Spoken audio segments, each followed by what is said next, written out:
The Queen of Spades. There was a card party at the rooms of Narumov of the Horse Guards.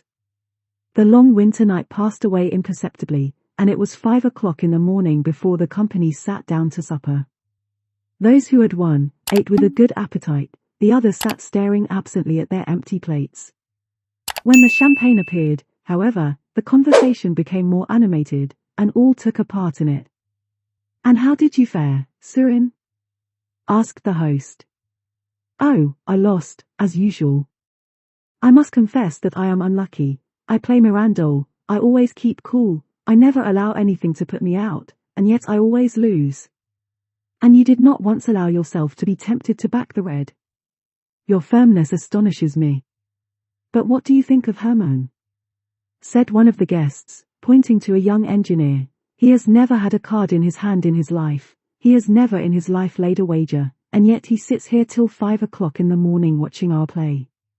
"Play interests me very much," said Herman, "but I am not in the position to sacrifice the necessary in the hope of winning the superfluous." "Herman is a German, he is economical, that is all," observed Tomsky.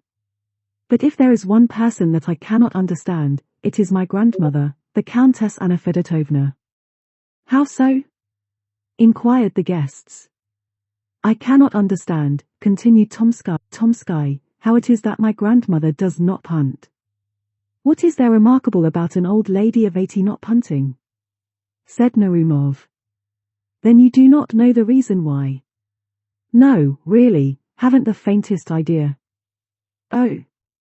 Then listen. About 60 years ago, my grandmother went to Paris, where she created quite a sensation. People used to run after her to catch a glimpse of the Muscovite Venus. Richelieu made love to her, and my grandmother maintains that he almost blew out his brains in consequence of her cruelty. At that time ladies used to play at faro. On one occasion at the court, she lost a very considerable sum to the Duke of Orleans. On returning home, my grandmother removed the patches from her face, took off her hoops, informed my grandfather of her loss at the gaming table, and ordered him to pay the money. My deceased grandfather, as far as I remember, was a sort of house steward to my grandmother. He dreaded her like fire, but, on hearing of such a heavy loss, he almost went out of his mind. He calculated the various sums she had lost, and pointed out to her that in 6 months she had spent 500,000 francs, that neither their Moscow nor Saratov estates were in Paris, and finally refused point blank to pay the debt. My grandmother gave him a box on the ear and slept by herself as a sign of her displeasure. The next day she sent for her husband, hoping that this domestic punishment had produced an effect upon him, but she found him inflexible. For the first time in her life, she entered into reasonings and explanations with him, thinking to be able to convince him by pointing out to him that there are debts and debts, and that there is a great difference between a prince and a coachmaker. But it was all in vain, my grandfather still remained obdurate. But the matter did not rest there. My grandmother did not know what to do.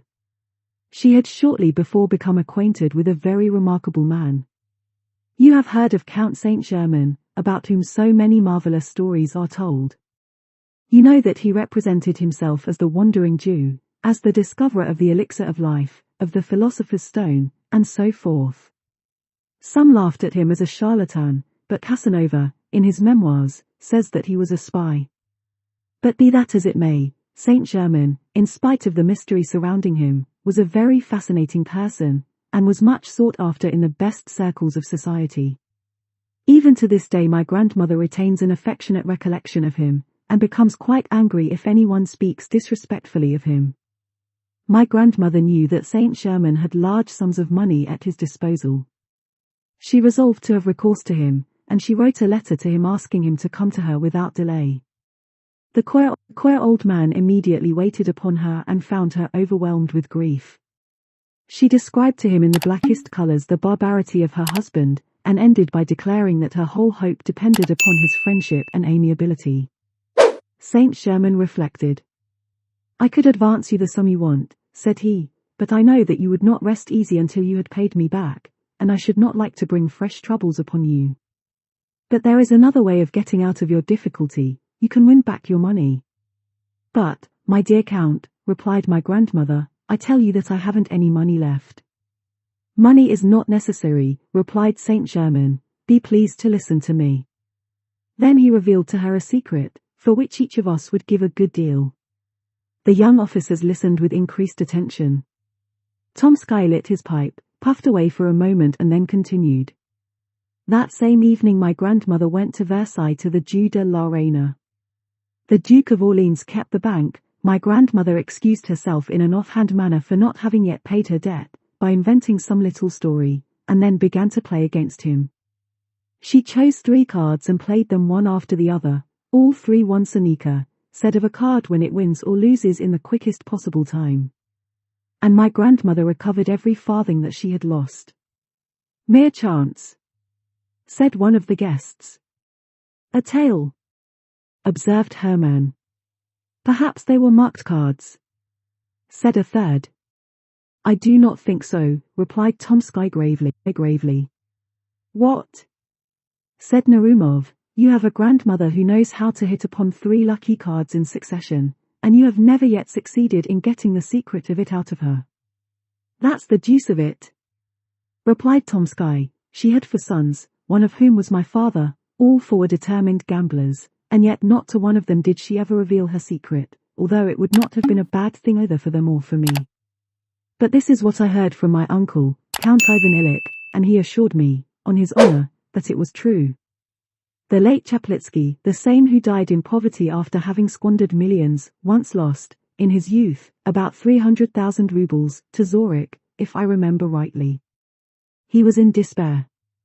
My grandmother, who was always very severe upon the extravagance of young men, took pity, however, upon Chaplitsky.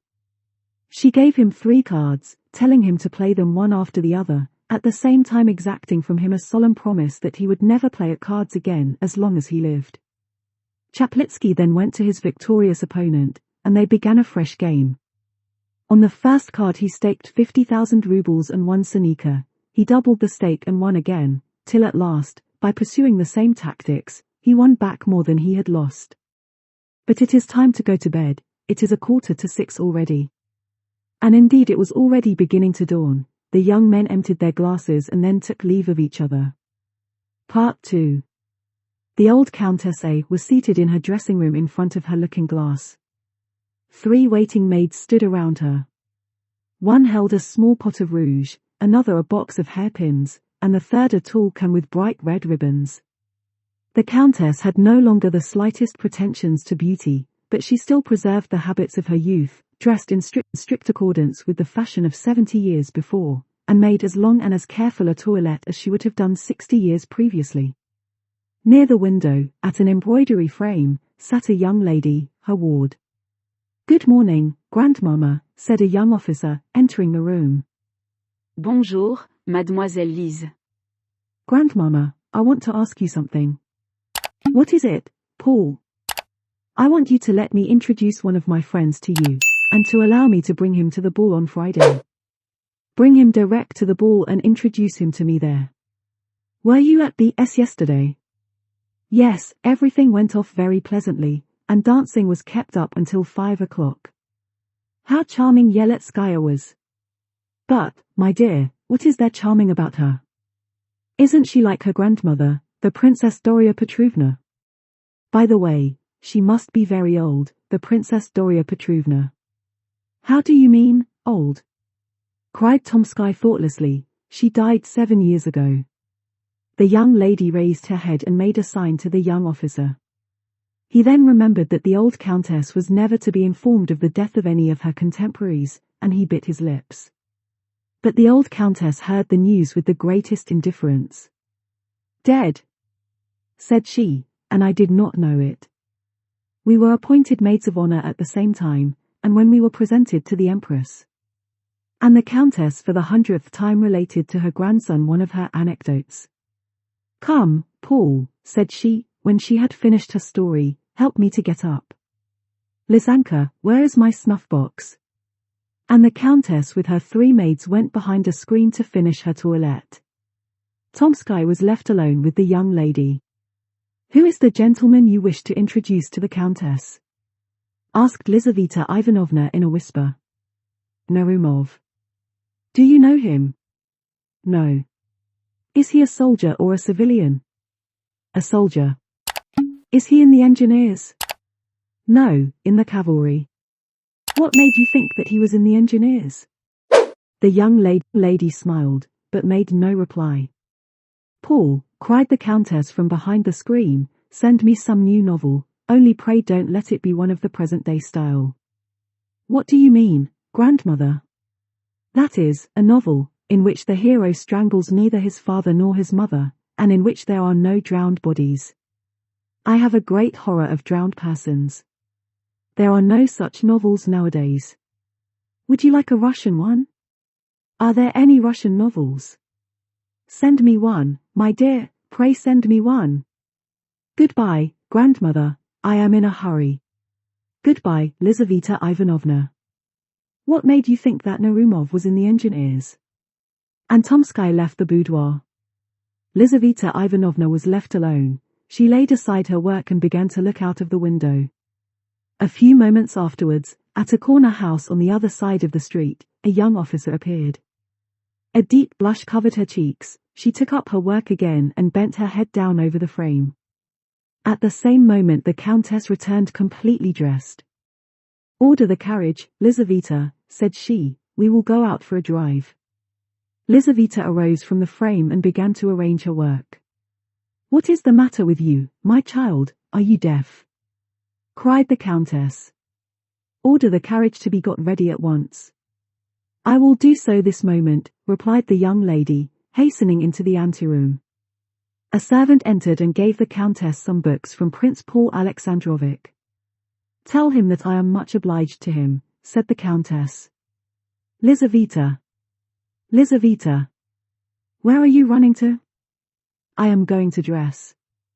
There is plenty of time, my dear. Sit down here. Open the first volume and read to me aloud. Her companion took the book and read a few lines. Louder, said the Countess. What is the matter with you, my child? Have you lost your voice? Wait, give me that footstool a little nearer, that will do. Lizaveta read 2 more pages. The Countess yawned. Put the book down, said she, what a lot of nonsense. Send it back to Prince Paul with my thanks. But where is the carriage? The carriage is ready, said Lizaveta, looking out into the street. How is it that you are not dressed? Said the Countess, I must always wait for you. It is intolerable, my dear. Lisa hastened to her room. She had not been there 2 minutes, before the Countess began to ring with all her might. The 3 waiting maids came running in at one door and the valet at another. How is it that you cannot hear me when I ring for you? Said the Countess. Tell Lizaveta Ivanovna that I am waiting for her. Lizaveta returned with her hat and cloak on. At last you are here, said the Countess. But why such an elaborate toilette? Whom do you intend to captivate? What sort of weather is it? It seems rather windy. No, your ladyship, it is very calm, replied the valet. You never think of what you are talking about. Open the window. So it is, windy and bitterly cold. Unharness the horses. Lizaveta, we won't go out, there was no need for you to deck yourself like that. What a life is mine, thought Lizaveta Ivanovna. And, in truth, Lizaveta Ivanovna was a very unfortunate creature. The bread of the stranger is bitter, says Dante, and his staircase hard to climb. But who can know what the bitterness of dependence is so well as the poor companion of an old lady of quality? The Countess A had by no means a bad heart, but she was capricious, like a woman who had been spoilt by the world, as well as being avaricious and egotistical, like all old people who have seen their best days, and whose thoughts are with the past and not the present. She participated in all the vanities of the great world, went to balls, where she sat in a corner, painted and dressed in old-fashioned style, like a deformed but indispensable ornament of the ballroom. All the guests on entering approached her and made a profound bow, as if in accordance with a set ceremony, but after that nobody took any further notice of her. She received the whole town at her house, and observed the strictest etiquette, although she could no longer recognize the faces of people. Her numerous domestics, growing fat and old in her antechamber and servants' hall, did just as they liked, and vied with each other in robbing the aged countess in the most barefaced manner. Lizaveta Ivanovna was the martyr of the household. She made tea, and was reproached with using too much sugar. She read novels aloud to the countess, and the faults of the author were visited upon her head. She accompanied the countess in her walks, and was held answerable for the weather or the state of the pavement.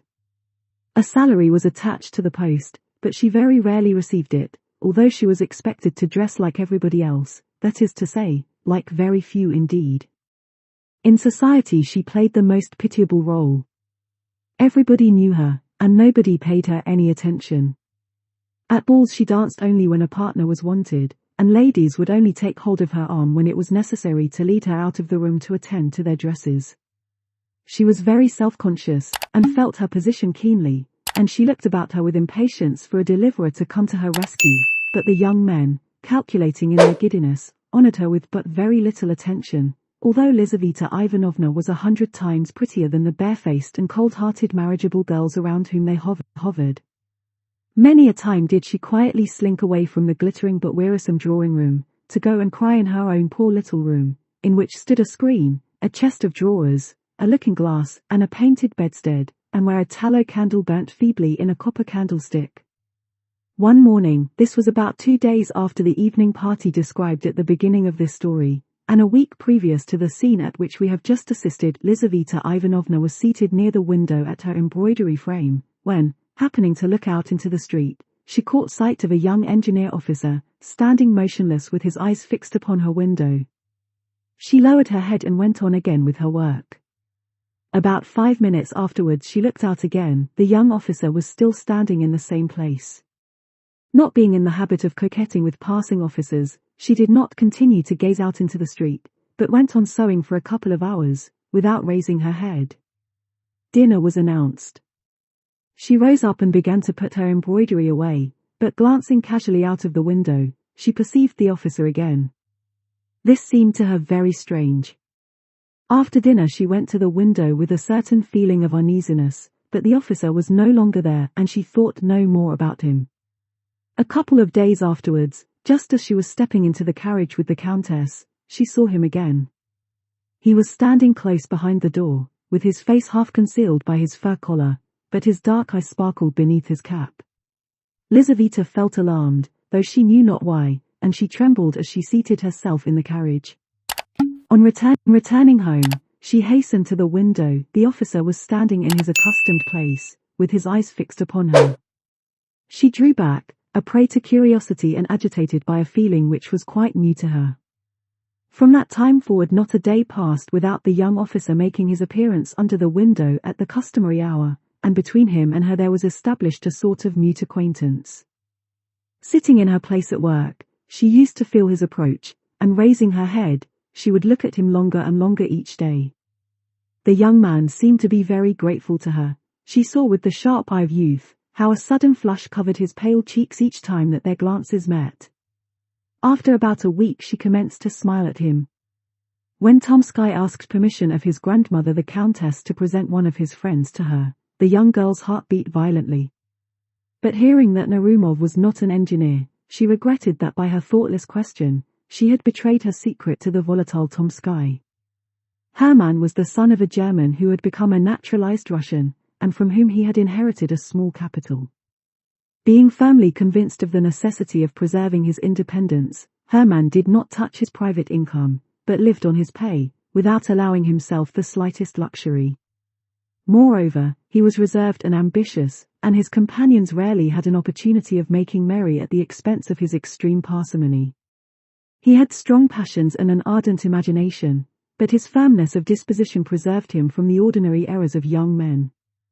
Thus, though a gamester at heart, he never touched a card, for he considered his position did not allow him, as he said, to risk the necessary in the hope of winning the superfluous, yet he would sit for nights together at the card table and follow with feverish anxiety the different turns of the game. The story of the 3 cards had produced a powerful impression upon his imagination, and all night long he could think of nothing else. If, he thought to himself the following evening, as he walked along the streets of St. Petersburg, if the old countess would but reveal her secret to me. If she would only tell me the names of the 3 winning cards. Why should I not try my fortune? I must get introduced to her and win her favor, become her lover. But all that will take time, and she is 87 years old. She might be dead in a week, in a couple of days even. But the story itself, can it really be true? No. Economy, temperance, and industry, those are my 3 winning cards. By means of them I shall be able to double my capital, increase it 7-fold, and procure for myself ease and independence. Musing in this manner, he walked on until he found himself in one of the principal streets of St. Petersburg, in front of a house of antiquated architecture. The street was blocked with equipages, carriages one after the other drew up in front of the brilliantly illuminated doorway. At one moment there stepped out onto the pavement the well-shaped little foot of some young beauty, at another the heavy boot of a cavalry officer, and then the silk stockings and shoes of a member of the diplomatic world. Furs and cloaks passed in rapid succession before the gigantic porter at the entrance. Hermann stopped. "Whose house is this?" he asked of the watchman at the corner. "The Countess A.S.," replied the watchman. Hermann started. The strange story of the 3 cards again presented itself to his imagination. He began walking up and down before the house, thinking of its owner and her strange secret. Returning late to his modest lodging, he could not go to sleep for a long time, and when at last he did doze off, he could dream of nothing but cards, green tables, piles of banknotes and heaps of ducats. He played one card after the other, winning uninterruptedly, and then he gathered up the gold and filled his pockets with the notes. When he woke up late the next morning, he sighed over the loss of his imaginary wealth, and then sallying out into the town, he found himself once more in front of the Countess's residence. Some unknown power seemed to have attracted him thither. He stopped and looked up at the windows. At one of these he saw a head with luxuriant black hair, which was bent down probably over some book or an embroidery frame. The head was raised. Hermann saw a fresh complexion and a pair of dark eyes. That moment decided his fate. Part 3. Lizaveta Ivanovna had scarcely taken off her hat and cloak, when the Countess sent for her and again ordered her to get the carriage ready. The vehicle drew up before the door, and they prepared to take their seats. Just at the moment when 2 footmen were assisting the old lady to enter the carriage, Lizaveta saw her engineer standing close beside the wheel. He grasped her hand, alarm caused her to lose her presence of mind, and the young man disappeared, but not before he had left a letter between her fingers. She concealed it in her glove, and during the whole of the drive she neither saw nor heard anything. It was the custom of the Countess, when out for an airing in her carriage, to be constantly asking such questions as, "Who was that person that met us just now? What is the name of this bridge? What is written on that signboard?" On this occasion, however, Lizaveta returned such vague and absurd answers, that the Countess became angry with her. "What is the matter with you, my dear?" she exclaimed. "Have you taken leave of your senses, or what is it? Do you not hear me or understand what I say? Heaven be thanked, I am still in my right mind and speak plainly enough." Lizaveta Ivanovna did not hear her. On returning home she ran to her room, and drew the letter out of her glove. It was not sealed. Lizaveta read it. The letter contained a declaration of love. It was tender, respectful, and copied word for word from a German novel. But Lizaveta did not know anything of the German language, and she was quite delighted. For all that, the letter caused her to feel exceedingly uneasy. For the first time in her life she was entering into secret and confidential relations with a young man. His boldness alarmed her. She reproached herself for her imprudent behavior, and knew not what to do. Should she cease to sit at the window and, by assuming an appearance of indifference towards him, put a check upon the young officer's desire for further acquaintance with her? Should she send his letter back to him, or should she answer him in a cold and decided manner?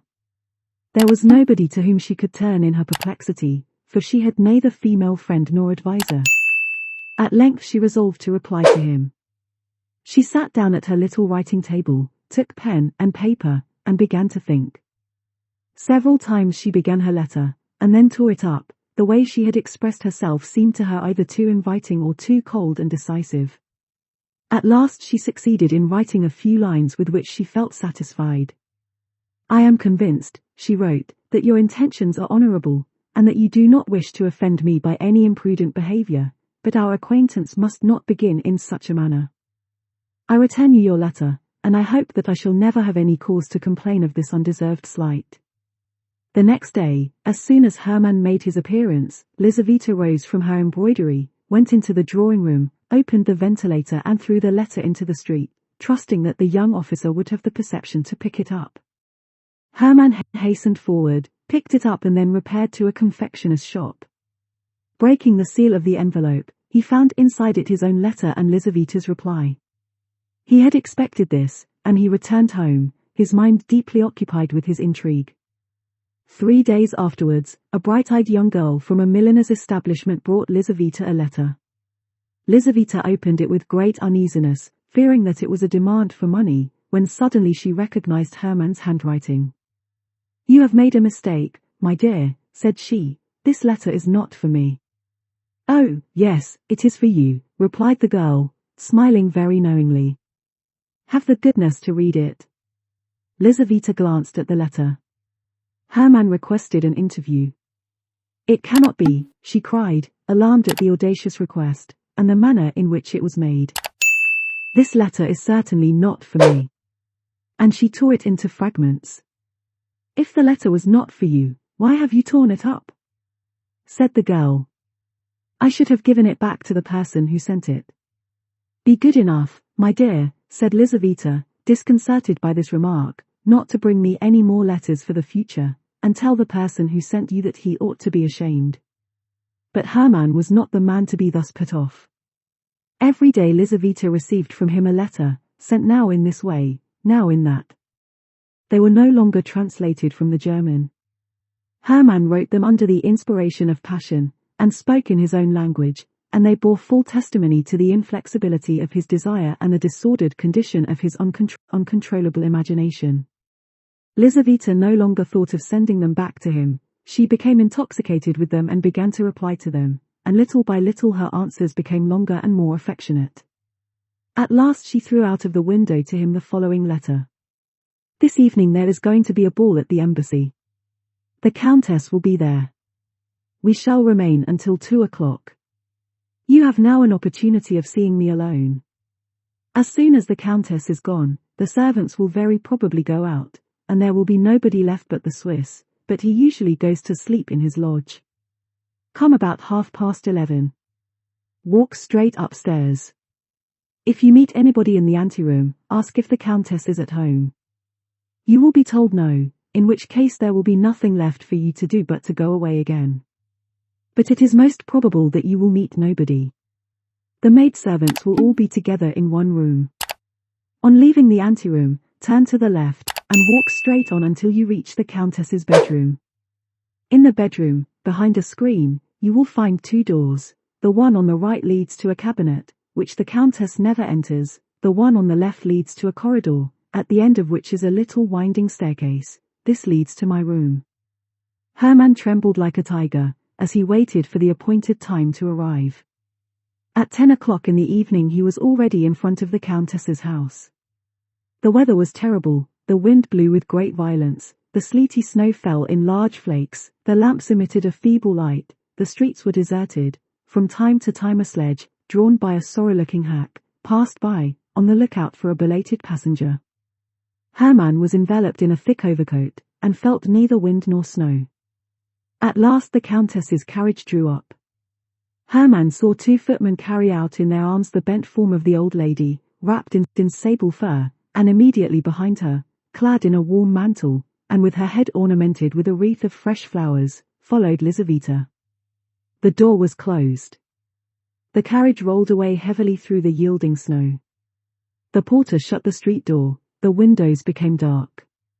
Hermann began walking up and down near the deserted house. At length he stopped under a lamp, and glanced at his watch. It was 20 minutes past 11.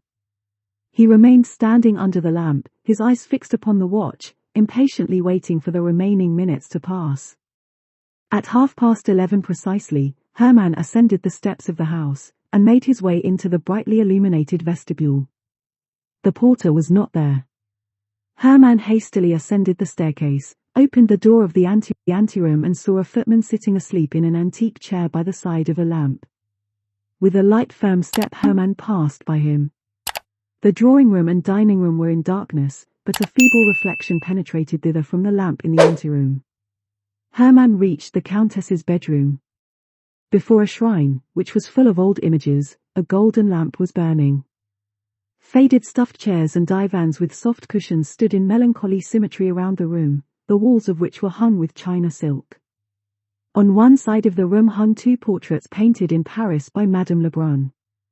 One of these represented a stout, red-faced man of about 40 years of age in a bright green uniform and with a star upon his breast, the other a beautiful young woman, with an aquiline nose, forehead curls and a rose in her powdered hair.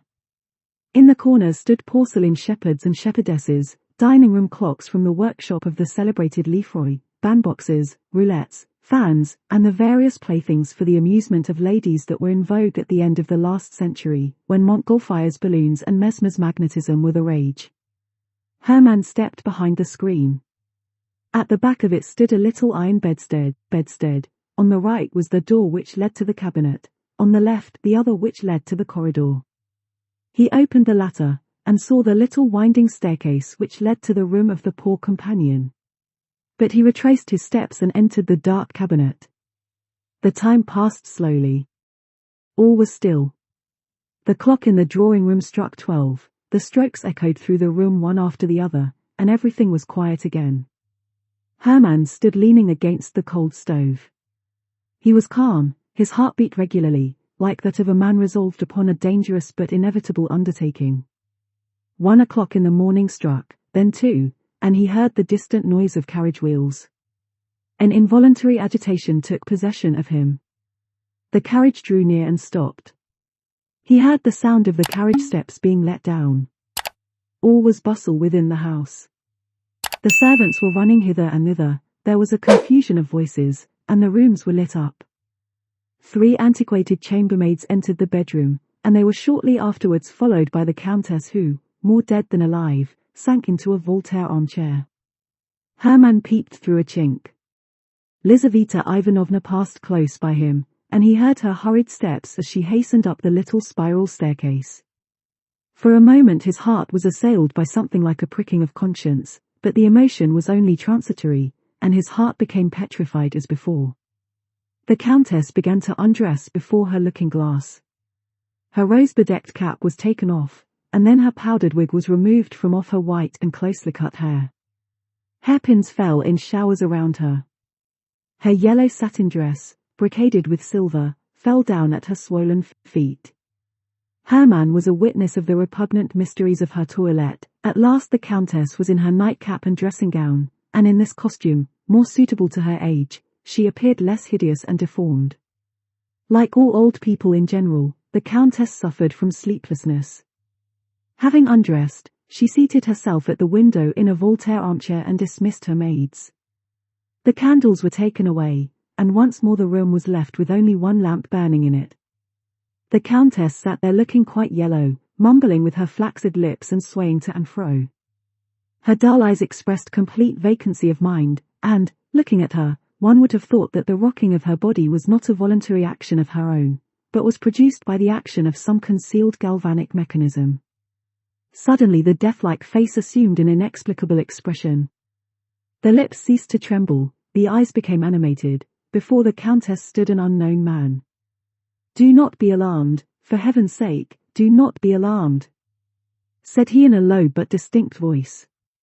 "I have no intention of doing you any harm, I have only come to ask a favor of you."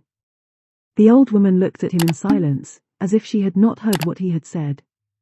Hermann thought that she was deaf, and bending down towards her ear, he repeated what he had said. The aged Countess remained silent as before. "You can ensure the happiness of my life," continued Hermann, "and it will cost you nothing. I know that you can name 3 cards in order." Hermann stopped. The Countess appeared now to understand what he wanted, she seemed as if seeking for words to reply.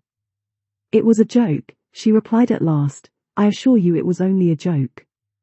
"There is no joking about the matter," replied Hermann angrily. Remember Chaplitsky, whom you helped to win?" The Countess became visibly uneasy. Her features expressed strong emotion, but they quickly resumed their former immobility. "Can you not name me these 3 winning cards?" continued Hermann. The Countess remained silent. Hermann continued. "For whom are you preserving your secret? For your grandsons? They are rich enough without it, they do not know the worth of money. Your cards would be of no use to a spendthrift. He who cannot preserve his paternal inheritance will die in want, even though he had a demon at his service.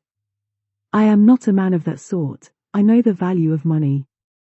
Your 3 cards will not be thrown away upon me. Come."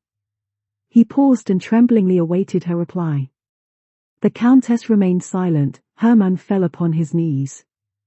"If your heart has ever known the feeling of love," said he, "if you remember its rapture, if you have ever smiled at the cry of your newborn child, if any human feeling has ever entered into your breast, I entreat you by the feelings of a wife, a lover, a mother, by all that is most sacred in life, not to reject my prayer. Reveal to me your secret. Of what use is it to you? Maybe it is connected with some terrible sin, with the loss of eternal salvation, with some bargain with the devil. Reflect, you are old, you have not long to live. I am ready to take your sins upon my soul. Only reveal to me your secret. Remember that the happiness of a man is in your hands, that not only I, but my children and grandchildren will bless your memory and reverence you as a saint." The old Countess answered not a word. Hermann rose to his feet. "You old hag!" he exclaimed, grinding his teeth, "then I will make you answer." With these words he drew a pistol from his pocket. At the sight of the pistol, the Countess for the second time exhibited strong emotion. She shook her head and raised her hands as if to protect herself from the shot, then she fell backwards and remained motionless. Come, an end to this childish nonsense," said Hermann, taking hold of her hand. "I ask you for the last time, will you tell me the names of your 3 cards, or will you not?" The Countess made no reply. Hermann perceived that she was dead. Part 4. Lizaveta Ivanovna was sitting in her room, still in her ball dress, lost in deep thought. On returning home, she had hastily dismissed the chambermaid who very reluctantly came forward to assist her, saying that she would undress herself, and with a trembling heart had gone up to her own room, expecting to find Hermann there, but yet hoping not to find him. At the first glance she convinced herself that he was not there, and she thanked her fate for having prevented him keeping the appointment. She sat down without undressing, and began to recall to mind all the circumstances which in so short a time had carried her so far. It was not 3 weeks since the time when she first saw the young officer from the window, and yet she was already in correspondence with him, and he had succeeded in inducing her to grant him a nocturnal interview. She knew his name only through his having written it at the bottom of some of his letters. She had never spoken to him, had never heard his voice, and had never heard him spoken of until that evening. But, strange to say, that very evening at the ball, Tomsky, being piqued with the young Princess Pauline N., who, contrary to her usual custom, did not flirt with him, wished to revenge himself by assuming an air of indifference. He therefore engaged Lizaveta Ivanovna and danced an endless mazurka with her. During the whole of the time he kept teasing her about her partiality for engineer officers. He assured her that he knew far more than she imagined, and some of his jests were so happily aimed, that Lizaveta thought several times that her secret was known to him. "From whom have you learnt all this?" she asked, smiling. "From a friend of a person very well known to you, replied Tomsky, "from a very distinguished man." "And who is this distinguished man?" "His name is Hermann." Lizaveta made no reply, but her hands and feet lost all sense of feeling. "This Hermann," continued Tomsky, "is a man of romantic personality. He has the profile of a Napoleon, and the soul of a Mephistopheles. I believe that he has at least 3 crimes upon his conscience. How pale you have become! I have a headache. But what did this Hermann, or whatever his name is, tell you?" "Hermann is very much dissatisfied with his friend. He says that in his place he would act very differently. I even think that Hermann himself has designs upon you. At least, he listens very attentively to all that his friend has to say about you. And where has he seen me? In church, perhaps, or on the parade, God alone knows where. It may have been in your room, while you were asleep, for there is nothing that he. 3 ladies approaching him with the question, "Oublie ou you regret?" interrupted the conversation, which had become so tantalizingly interesting to Lizaveta. The lady chosen by Tomsky was the Princess Pauline herself. She succeeded in effecting a reconciliation with him during the numerous turns of the dance, after which he conducted her to her chair. On returning to his place, Tomsky thought no more either of Hermann or Lizaveta. She longed to renew the interrupted conversation, but the mazurka came to an end, and shortly afterwards the old countess took her departure. Tomsky's words were nothing more than the customary small talk of the dance, but they sank deep into the soul of the young dreamer.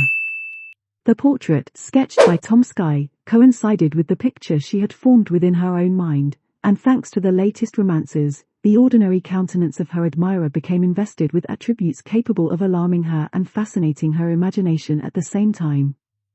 She was now sitting with her bare arms crossed and with her head, still adorned with flowers, sunk upon her uncovered bosom. Suddenly the door opened and Hermann entered. She shuddered. "Where were you?" she asked in a terrified whisper. "In the old countess's bedroom," replied Hermann. "I have just left her. The countess is dead." "My God! What do you say?" "And I am afraid," added Hermann, "that I am the cause of her death." Lizaveta looked at him, and Tomsky's words found an echo in her soul. This man has at least 3 crimes upon his conscience. Hermann sat down by the window near her, and related all that had happened. Lizaveta listened to him in terror. So all those passionate letters, those ardent desires, this bold obstinate pursuit, all this was not love. Money, that was what his soul yearned for. She could not satisfy his desire and make him happy. The poor girl had been nothing but the blind tool of a robber, of the murderer of her aged benefactress. She wept bitter tears of agonized repentance. Hermann gazed at her in silence. His heart, too, was a prey to violent emotion, but neither the tears of the poor girl, nor the wonderful charm of her beauty, enhanced by her grief, could produce any impression upon his hardened soul. He felt no pricking of conscience at the thought of the dead old woman. One thing only grieved him, the irreparable loss of the secret from which he had expected to obtain great wealth. "You are a monster," said Lizaveta at last. "I did not wish for her death," replied Hermann. "My pistol was not loaded." Both remained silent. The day began to dawn. Lizaveta extinguished her candle. A pale light illumined her room. She wiped her tear-stained eyes and raised them towards Hermann. He was sitting near the window, with his arms crossed and with a fierce frown upon his forehead. In this attitude he bore a striking resemblance to the portrait of Napoleon. This resemblance struck Lizaveta even. "How shall I get you out of the house?" said she at last. "I thought of conducting you down the secret staircase, but in that case it would be necessary to go through the countess's bedroom, and I am afraid. Tell me how to find this secret staircase, I will go alone." Lizaveta arose, took from her drawer a key, handed it to Hermann and gave him the necessary instructions. Hermann pressed her cold, limp hand, kissed her bowed head, and left the room. He descended the winding staircase, and once more entered the countess's bedroom. The dead old lady sat as if petrified, her face expressed profound tranquillity. Hermann stopped before her, and gazed long and earnestly at her, as if he wished to convince himself of the terrible reality. At last he entered the cabinet, felt behind the tapestry for the door, and then began to descend the dark staircase, filled with strange emotions. Down this very staircase, thought he, perhaps coming from the very same room, and at this very same hour 60 years ago, there may have glided, in an embroidered coat, with his hair dressed à l'oiseau royal and pressing to his heart his 3-cornered hat, some young gallant, who has long been mouldering in the grave, but the heart of his aged mistress has only today ceased to beat. At the bottom of the staircase Hermann found a door, which he opened with a key, and then traversed a corridor which conducted him into the street. Part 5. 3 days after the fatal night, at 9 o'clock in the morning, Hermann repaired to the convent of where the last honors were to be paid to the mortal remains of the old countess. Although feeling no remorse, he could not altogether stifle the voice of conscience, which said to him, "You are the murderer of the old woman." In spite of his entertaining very little religious belief, he was exceedingly superstitious, and believing that the dead countess might exercise an evil influence on his life, he resolved to be present at her obsequies in order to implore her pardon. The church was full. It was with difficulty that Hermann made his way through the crowd of people. The coffin was placed upon a rich catafalque beneath a velvet baldachin. The deceased countess lay within it, with her hands crossed upon her breast, with a lace cap upon her head and dressed in a white satin robe. Around the catafalque stood the members of her household, the servants in black kaftans, with armorial ribbons upon their shoulders, and candles in their hands, the relatives, children, grandchildren, and great-grandchildren, in deep mourning. Nobody wept. Tears would have been one affectation. The countess was so old, that her death could have surprised nobody, and her relatives had long looked upon her as being out of the world. A famous preacher pronounced the funeral sermon. In simple and touching words he described the peaceful passing away of the righteous, who had passed long years in calm preparation for a Christian end. "The angel of death found her," said the orator, engaged in pious meditation and waiting for the midnight bridegroom. The service concluded amidst profound silence. The relatives went forward first to take farewell of the corpse. Then followed the numerous guests, who had come to render the last homage to her who for so many years had been a participator in their frivolous amusements. After these followed the members of the countess's household. The last of these was an old woman of the same age as the deceased. Two young women led her forward by the hand. She had not strength enough to bow down to the ground, she merely shed a few tears and kissed the cold hand of her mistress.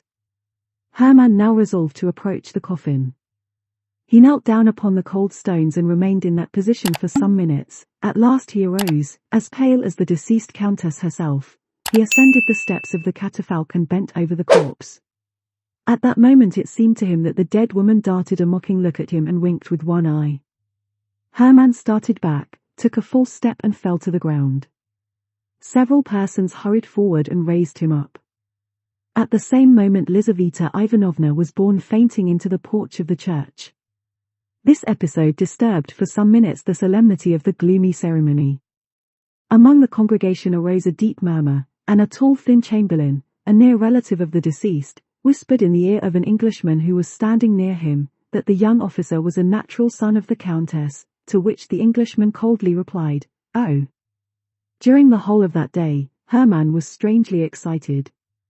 Repairing to an out-of-the-way restaurant to dine, he drank a great deal of wine, contrary to his usual custom, in the hope of deadening his inward agitation. But the wine only served to excite his imagination still more. On returning home, he threw himself upon his bed without undressing, and fell into a deep sleep. When he woke up it was already night, and the moon was shining into the room. He looked at his watch, it was 2:45. Sleep had left him. He sat down upon his bed and thought of the funeral of the old countess. At that moment somebody in the street looked in at his window, and immediately passed on again. Hermann paid no attention to this incident. A few moments afterwards he heard the door of his anteroom open. Hermann thought that it was his orderly, drunk as usual, returning from some nocturnal expedition, but presently he heard footsteps that were unknown to him. Somebody was walking softly over the floor in slippers. The door opened, and a woman dressed in white entered the room. Hermann mistook her for his old nurse, and wondered what could bring her there at that hour of the night. But the white woman glided rapidly across the room and stood before him, and Hermann recognized the countess. "I have come to you against my wish," she said in a firm voice, "but I have been ordered to grant your request. 3, 7, ace, will win for you if played in succession, but only on these conditions, that you do not play more than one card in 24 hours, and that you never play again during the rest of your life. I forgive you my death, on condition that you marry my companion, Lizaveta Ivanovna." With these words she turned round very quietly, walked with a shuffling gait towards the door and disappeared. Hermann heard the street door open and shut, and again he saw someone looking at him through the window. For a long time Hermann could not recover himself. He then rose up and entered the next room. His orderly was lying asleep upon the floor, and he had much difficulty in waking him. The orderly was drunk as usual, and no information could be obtained from him. The street door was locked. Hermann returned to his room, lit his candle, and wrote down all the details of his vision. Part 6. Two fixed ideas can no more exist together in the moral world than two bodies can occupy one and the same place in the physical world. 3. 7. Ace soon drove out of Hermann's mind the thought of the dead countess. 3. 7. Ace were perpetually running through his head and continually being repeated by his lips. If he saw a young girl, he would say, "How slender she is!" Quite like the 3 of hearts. If anybody asked, "What is the time?" he would reply, 5 minutes to 7. Every stout man that he saw reminded him of the ace. 3. 7. Ace haunted him in his sleep, and assumed all possible shapes. The 3s bloomed before him in the forms of magnificent flowers, the 7s were represented by Gothic portals, and the aces became transformed into gigantic spiders. One thought alone occupied his whole mind, to make a profitable use of the secret which he had purchased so dearly. He thought of applying for a furlough so as to travel abroad. He wanted to go to Paris and tempt fortune in some of the public gambling houses that abounded there. Chance spared him all this trouble. There was in Moscow a society of rich gamesters, presided over by the celebrated Chekalinsky, who had passed all his life at the card table and had amassed millions, accepting bills of exchange for his winnings and paying his losses in ready money. His long experience secured for him the confidence of his companions, and his open house, his famous cook, and his agreeable and fascinating manners gained for him the respect of the public. He came to St. Petersburg. The young men of the capital flocked to his rooms, forgetting balls for cards, and preferring the emotions of Pharaoh to the seductions of flirting. Narumov conducted Hermann to Chekalinsky's residence. They passed through a suite of magnificent rooms, filled with attentive domestics. The place was crowded. Generals and privy councillors were playing at whist, young men were lolling carelessly upon the velvet-covered sofas, eating ices and smoking pipes. In the drawing-room, at the head of a long table, around which were assembled about a score of players, sat the master of the house keeping the bank. He was a man of about 60 years of age, of a very dignified appearance. His head was covered with silvery white hair, his full, florid countenance expressed good nature, and his eyes twinkled with a perpetual smile. Narumov introduced Hermann to him. Chekalinsky shook him by the hand in a friendly manner, requested him not to stand on ceremony, and then went on dealing. The game occupied some time. On the table lay more than 30 cards. Chekalinsky paused after each throw, in order to give the players time to arrange their cards and note down their losses, listen politely to their requests, and more politely still, put straight the corners of cards that some player's hand had chanced to bend. At last the game was finished. Chekalinsky shuffled the cards and prepared to deal again. "Will you allow me to take a card?" said Hermann, stretching out his hand from behind a stout gentleman who was punting. Chekalinsky smiled and bowed silently, as a sign of acquiescence. Narumov laughingly congratulated Hermann on his abjuration of the abstention from cards which he had practiced for so long a period, and wished him a lucky beginning. "Stake," said Hermann, writing some figures with chalk on the back of his card. "How much?" asked the banker, contracting the muscles of his eyes. "Excuse me, I cannot see quite clearly." 4 to 7,000 rubles, replied Hermann. At these words every head in the room turned suddenly round, and all eyes were fixed upon Hermann. "He has taken leave of his senses," thought Narumov. "Allow me to inform you," said Chekalinsky, with his eternal smile, "that you are playing very high. Nobody here has ever staked more than 275 rubles at once." "Very well," replied Hermann, "but do you accept my card or not?" Chekalinsky bowed in token of consent. "I only wish to observe," said he, "that although I have the greatest confidence in my friends, I can only play against ready money. For my own part, I am quite convinced that your word is sufficient, but for the sake of the order of the game, and to facilitate the reckoning up, I must ask you to put the money on your card. Herman drew from his pocket a banknote and handed it to Chekalinsky, who, after examining it in a cursory manner, placed it on Herman's card. He began to deal. On the right a 9 turned up, and on the left a 3. I have won, said Herman, showing his card. A murmur of astonishment arose among the players. Chekalinsky frowned, but the smile quickly returned to his face. Do you wish me to settle with you? He said to Herman. If you please, replied the latter. Chekalinsky drew from his pocket a number of banknotes and paid at once. Herman took up his money and left the table. Narumov could not recover from his astonishment. Herman drank a glass of lemonade and returned home. The next evening he again repaired to Chekalinsky's. The host was dealing. Herman walked up to the table. The punters immediately made room for him.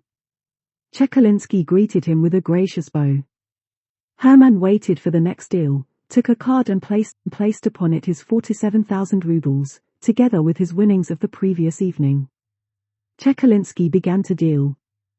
A knave turned up on the right, a 7 on the left. Herman showed his 7. There was a general exclamation. Chekalinsky was evidently ill at ease, but he counted out the 94,000 rubles and handed them over to Herman, who pocketed them in the coolest manner possible and immediately left the house. The next evening Herman appeared again at the table. Everyone was expecting him.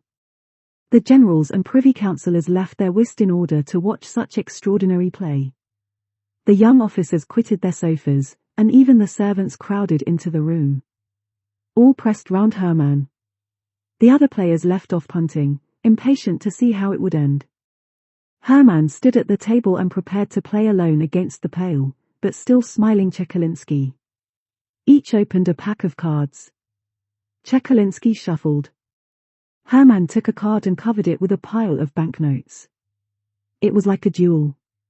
Deep silence reigned around. Chekalinsky began to deal, his hands trembled. On the right a queen turned up, and on the left an ace. Ace has won, cried Herman, showing his card. Your queen has lost, said Chekalinsky, politely. Herman started. Instead of an ace, there lay before him the queen of spades. He could not believe his eyes, nor could he understand how he had made such a mistake.